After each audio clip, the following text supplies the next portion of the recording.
Hola, me habéis pedido un libro antirracista o para combatir los rumores sobre las personas migrantes y racializadas y es muy difícil encontrar un libro que resuma todos los cimientos del movimiento antirracista o que ayude a ganar como en un solo libro toda esa calle, pero, pero yo recomendaría La libertad es una batalla constante de Angela Davis, que es un conjunto de ensayos en los que desde perspectivas un poco diferentes, como desde diferentes ópticas, trata el tema del antirracismo y los movimientos sociales. Una de las cosas que más me gusta de Angela Davis y de este libro en concreto es que siempre está ligando todos los movimientos. A veces cuando pensamos, por ejemplo, en el antirracismo o en los rumores,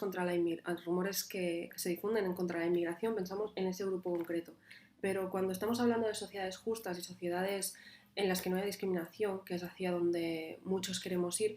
de lo que estamos hablando es de movimientos que se unen en muchos aspectos, desde el feminismo, el antirracismo, los movimientos de liberación negra y desde todos aprendemos y nos inspiramos. Por lo tanto, a mí me gusta mucho este libro precisamente por eso, porque recoge la importancia de pensar en el mundo desde una perspectiva global y desde unir todas las luchas que se están desarrollando y no estar pensando en compartimentarlas, porque realmente llega un punto en el que te das cuenta que es imposible. No se puede entender el antirracismo sin repensar el sistema económico en el que estamos, sin repensar las fronteras, no se pueden repensar las fronteras sin repensar los poderes políticos, no se puede pensar en las políticas y en las instituciones sin pensar en los medios de comunicación y todo eso que a veces marea un poco pensarlo junto. Aquí Angela Davis lo explica de una forma muy directa a través de entrevistas y discursos y realmente es un placer leer este libro y yo creo que lo terminas, y además es muy cortito, y lo terminas viendo las cosas bastante diferente. Una certeza que tenga en relación a las redes antirrumores y a las estrategias antirrumores, la verdad es que certezas pocas. Creo que si hace 2 años nos hubieran dicho que ahora mismo estaríamos donde estamos con el movimiento antirracista hubiera sido bastante difícil de creer, al menos en muchos aspectos. Ahora mismo, por ejemplo, estamos viendo cómo estamos siguiendo desde Europa las manifestaciones que se están dando en Estados Unidos a raíz del asesinato de George Floyd. Incluso impresiona ver cómo hay gente que es capaz de negar el racismo estructural que se vive en Estados Unidos o que se puede vivir también en Europa y España. Entonces, certezas bastante pocas, pero sí que un poco la inquietud de pensar que es muy probable que sigamos necesitando durante bastante tiempo las estrategias antirrumores y quizás cada vez con más contundencia viendo que vuelven a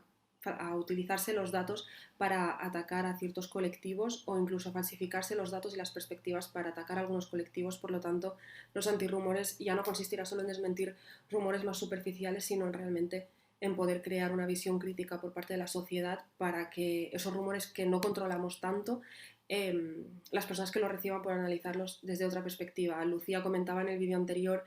qué pasa con las personas que escuchas que dicen los inmigrantes cobran más ayudas, reciben más ayudas, pues cada vez habrá más quizás comentarios de este tipo y cada vez será menos probable que los antirracistas podamos escucharlos directamente, por lo que será más fácil que realmente la sociedad tenga una perspectiva crítica a la hora de escuchar este tipo de rumores o como le llaman ahora, fake news. En cuanto a las dudas o las cuestiones abiertas, para mí sí que una de las dudas y uno de los temas abiertos en cuanto a antirrumores sigue siendo huir de las perspectivas más instrumentales quizás o más utilitaristas relativas a la inmigración. Quizás ya no tanto, pero sí que hacía tiempo se hablaba de que la inmigración era buena porque equilibraba la balanza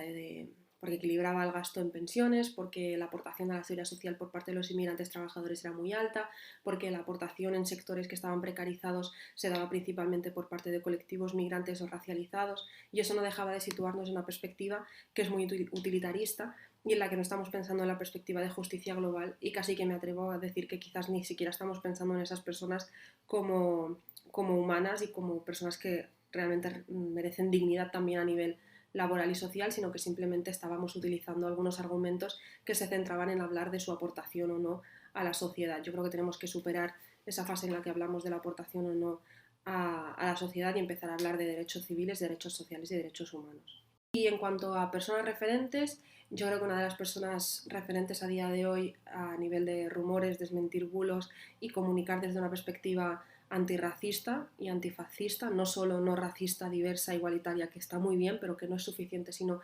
conscientemente antirracista, contundentemente antirracista, es Moja Guerejo, periodista del diario.es. Es una persona que vale mucho la pena seguir, es capaz de transmitir muchísimo con 240 caracteres, así que imaginaos lo que se puede aprender de él si le podéis escuchar durante mucho rato, y os recomiendo mucho que le sigáis, que sigáis sus aportaciones y que sigáis sus comentarios a la forma que tienen los medios de comunicación a día de hoy de, pues eso, de comunicar o descomunicar. Os mando un saludo muy fuerte, espero que las estrategias antirrumores sigan siendo muy activas mientras sean necesarias, que por desgracia tiene pinta que va a ser durante mucho tiempo, y que seamos capaces de eso, de sembrar suficiente pensamiento crítico para que dentro de unas décadas, siendo optimistas, para que dentro de unas décadas este tipo de estrategias dejen de ser necesarias y podamos pasar ya al plano de la acción política y de repensar la sociedad desde perspectivas muy diferentes. Un abrazo.